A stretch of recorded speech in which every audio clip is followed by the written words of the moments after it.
Et lui, c'est quoi? C'est un ours costaud, il est blanc. Et chez les Inuits, avant on disait Esquimau, on l'appelle Nanook. Nanook, ça veut dire ours blanc. Donc l'histoire, c'est pas, disons, un conte traditionnel, c'est une petite histoire pour vous parler de l'Arctique. Alors Monsieur l'ours va prétendre que l'Arctique c'est lui, mais les éléments qu'il va rencontrer vont prétendre eux aussi qu'ils sont l'Arctique. Et plus il y a d'adultes, c'est mieux, parce qu'en fait, je parle souvent pour les adultes, ils expliqueront aux petits après. En fait, si vous voulez, le petit conte, c'est fait pour faire une lecture accompagnée. Donc, il y a un illustrateur qui a rempli tous les dessins ici. Et ceci, c'est pour vous raconter une histoire assez étrange qui est arrivée à Nanook, l'ours blanc. Il vient de quitter maman et la petite sœur, après avoir passé 2 ans et demi avec sa mère. Et pendant 2 ans et demi, il a tout appris pour se débrouiller tout seul.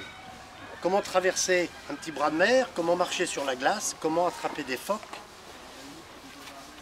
Et maintenant, l'ours, il est jeune, 2 ans et demi, mais c'est un jeune adulte pour un ours. Il est en pleine forme, il regarde et il dit « l'Arctique, c'est moi ». Alors vos parents vous expliqueront que en grec, arctos, ça veut dire ours. Et donc l'Arctique, ça veut dire ours, le pays de l'ours. Donc il dit, l'Arctique, qui porte mon nom, c'est moi, sans aucun doute. Et il est tout content, il respire très fort, et plouf, il plonge dans la mer, dans l'océan. Et il y a une petite vague qui lui dit, oh là là, c'est bien, ton nom, c'est aussi ours marin. Et sans moi, l'océan, tu ne pourrais pas vivre. Tu ne pourrais pas nager à la recherche de ta nourriture. Et le phoque que tu aimes tant profite lui aussi de toute la vie qu'il y a, qui se développe en mon sein, dit l'océan. Et l'océan ajoute, l'Arctique m'appartient. Question? Alors Nanook, il se hisse sur une petite plaque de glace. Évidemment, c'est comme sur les plaques sur lesquelles vous êtes assis. Si c'est sur la mer, la plaque de glace, elle va bouger. Très gentiment. Et la glace de mer lui dit, oh oh oh, tu nages bien, c'est sûr, mais sans moi, la glace, tu ne pourrais parcourir des milliers de kilomètres à la surface de Monsieur l'Océan, ni trouver des phoques près de leur trou. L'Arctique, c'est moi qui le recouvre.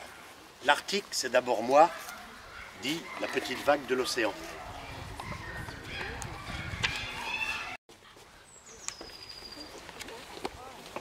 Inuk, le jeune chasseur, apparut. Ne m'oubliez pas, mes chers amis, je suis l'un des vôtres. Grâce à l'expérience de mes ancêtres, j'ai pu m'intégrer à votre communauté et échanger avec tous les éléments de notre environnement. Je ne prétends pas être l'Arctique à moi tout seul. Il est devenu blanc. Eh oui. Mais tout autant que vous, j'en suis une partie essentielle aujourd'hui. Et tous autour de lui manifestèrent leur accord.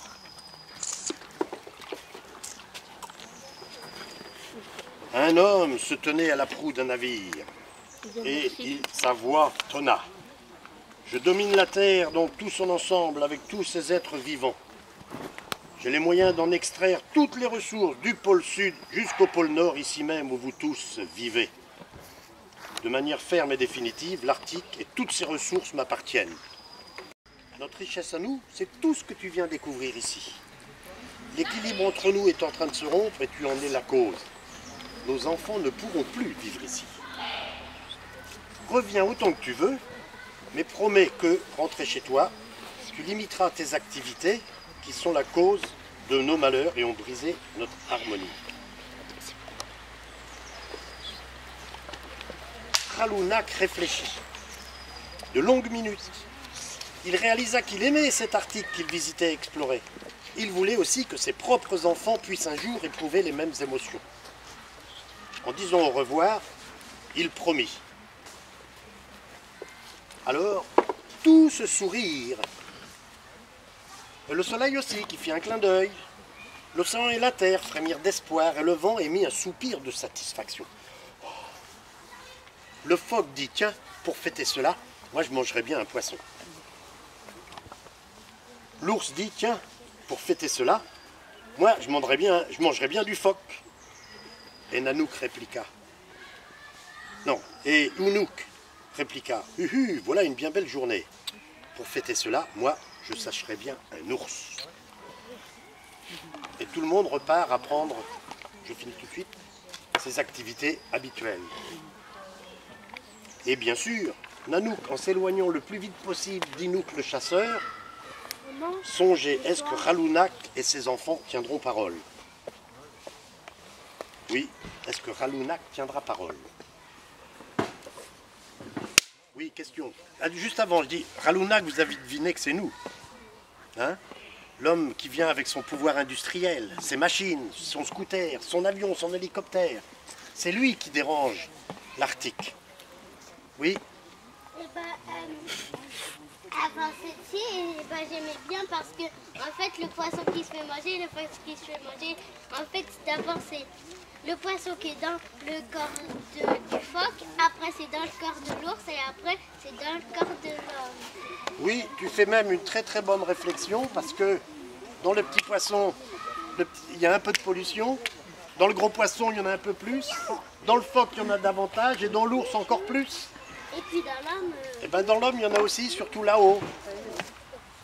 Donc, moi ce que je propose, c'est comme c'est assez court, ce petit conte, c'est de reprendre, presque dans l'ordre du conte, des photos de l'Arctique pour vous rappeler ce que vous avez vu dans le petit récit. D'accord ?